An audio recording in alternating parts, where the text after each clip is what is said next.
The closer, the closer, the closer, the closer.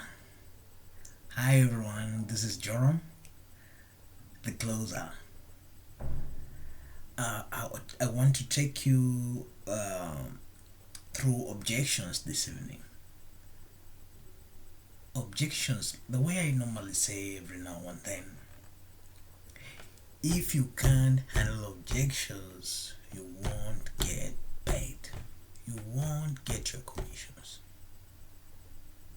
This is where money lies. This is where money lies. Every agent out there, every sales agent out there, every sales rep out there, if you have fear of handling objections, you are doomed. You won't have the money. And what does that mean to you? You won't pay your bills. You won't pay the school fees of your siblings or kids if you have any. You won't be in a position to cater for medical bills of your family, and so on and so forth. You won't have the good life you want. So you must know how to handle objections. I just want to take you briefly on a few here. We have people say there are several objections clients give them each and every day, but you can classify them. You can classify the objections. You can narrow them to 5 to 4. They can't pass 6 objections. Here are a few. We have price objections. We have I'm not interested objections. We have I don't have time objections. Okay, so I need to think about it objections, or I need to consult my fiancé, I need to consult my boss. Those are the few objections you always find in a day-to-day interactions with your prospects. So these objections, you must know how to handle them correctly. You must dilute them. The sooner you understand to handle these objections, the better for you. Let's look at this few. Let's start with the price objections. Common, your products are very expensive. Oh, your interest rates are super high. And then they compare you with the competitors, or the prospect would normally say, oh, your competitor down there gives us at this percentage, or at the store down there I'll get it at a cheaper price. You lose the business. But that is not the reason why he or she is not buying your product. This is how you can go about the price objection. Okay, when the prospect tells you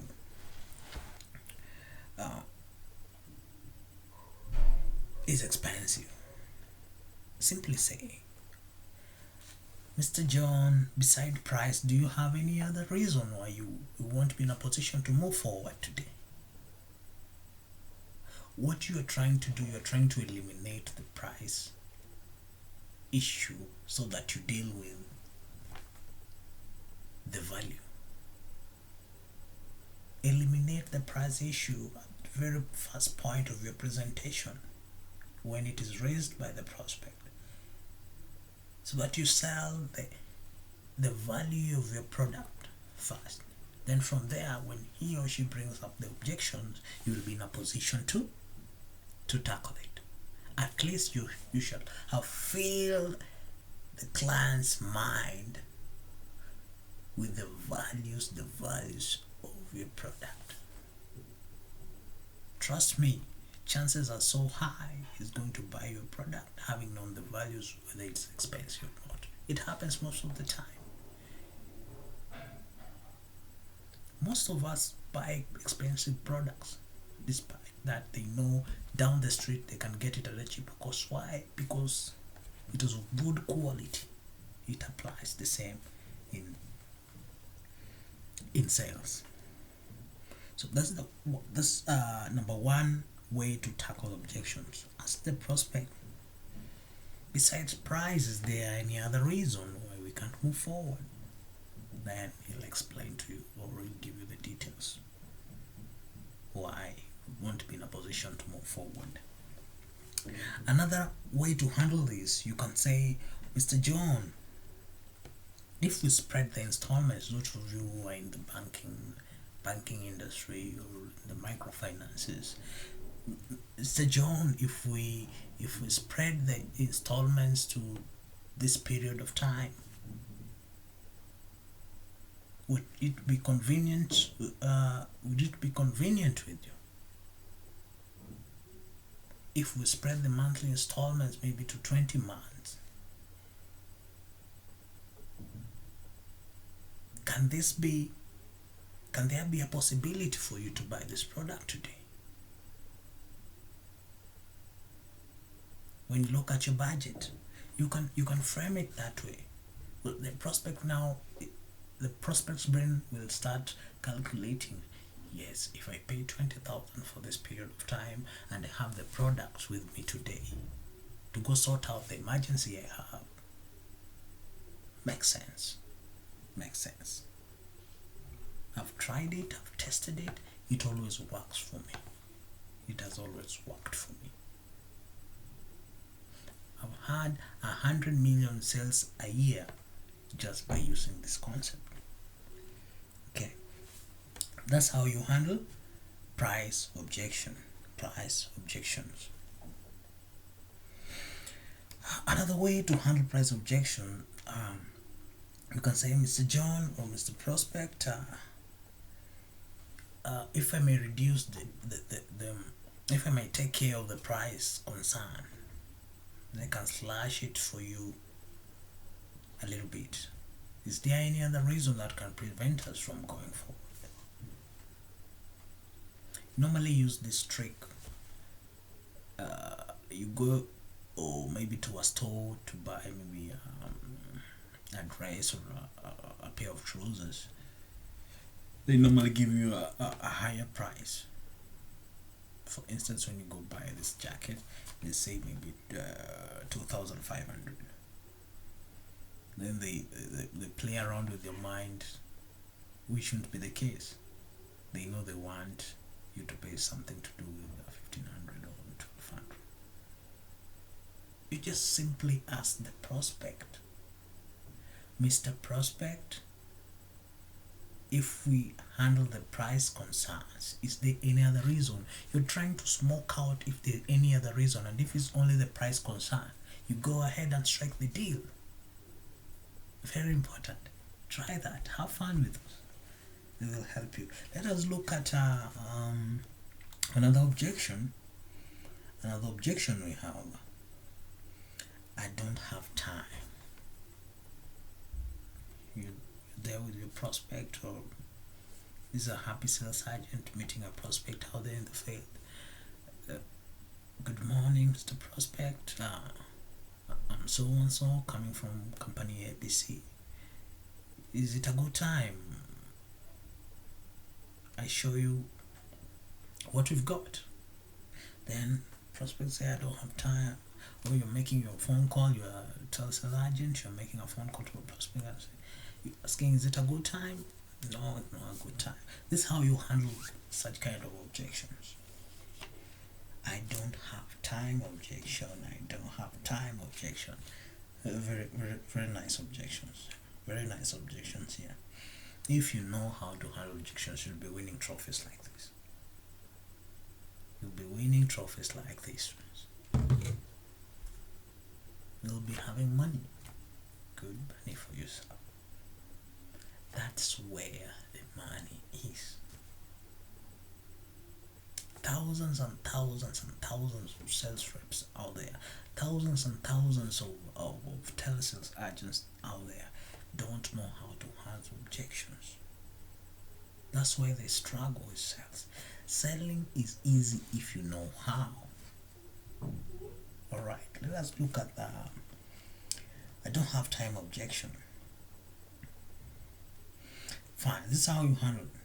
You simply say, Mr. Prospect, that's fine. What is the best time I should call you? And know that. Don't end your sentence. What's the best time I should call you? Simply say, what's the best time I should call you? Tomorrow morning hours or in the afternoon? Then he'll decide to give you a good time to call. Don't end your sentence without giving options. Because when you simply say, okay, Mr. Prospect, what's the best time to call you? Or when can we meet so that I can show you what we've got. It seems to say I'm not interested, or I don't have time, or I'll let you know. So give the prospect choices of time to choose from. Sometimes next week, on Tuesday or Wednesday.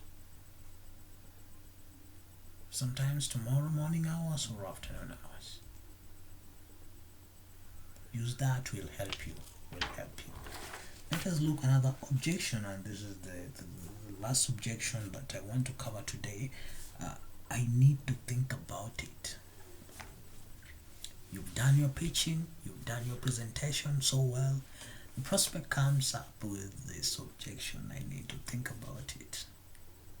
That's where you smile with the prospect and say, I understand, Mr. Prospect, you have to think about this. Level up with me. Level up with me. Very important. Level up with me. Okay? You see, this objection does not mean the prospect doesn't want to buy.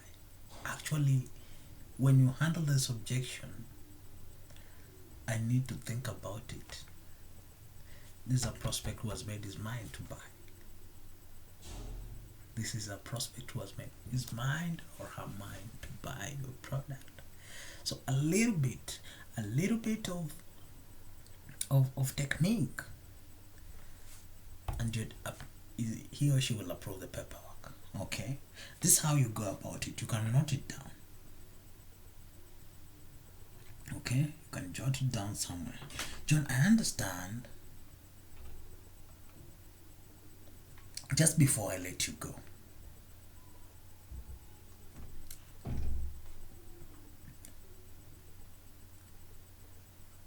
is it the quality of our product, or is it our services that we render?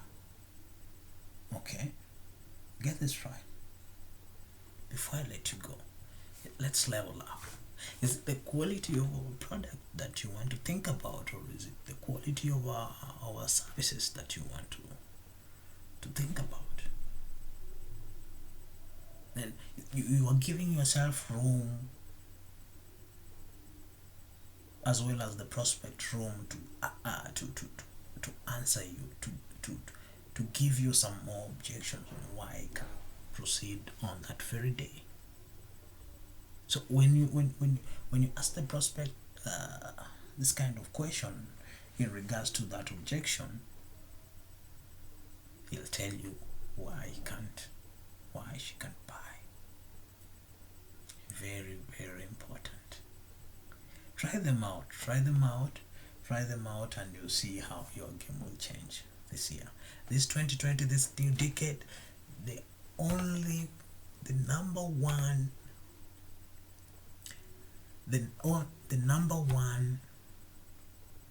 technique you should learn is how to close the clients, how to handle objections, how to sell. Selling is easy if you know how. And Joram is here. Joram the closer is here to assist you. Go through this, guide you, to give you all these techniques. Find below my email address and my number. You can always call or email me any questions you have. I'll be here to support, to assist you. Okay. Very soon I'm organizing a seminar so that you can come and learn these things. And I guarantee This is gonna be a big year for you, for the organizations who've got sales reps, for the organizations that got telesales agents. Come on, come out, hit my email address. I can come do a session with you once every week, and that will change your revenues at the end of the year. Thank you so much for listening. I wish you a great time. Bye bye.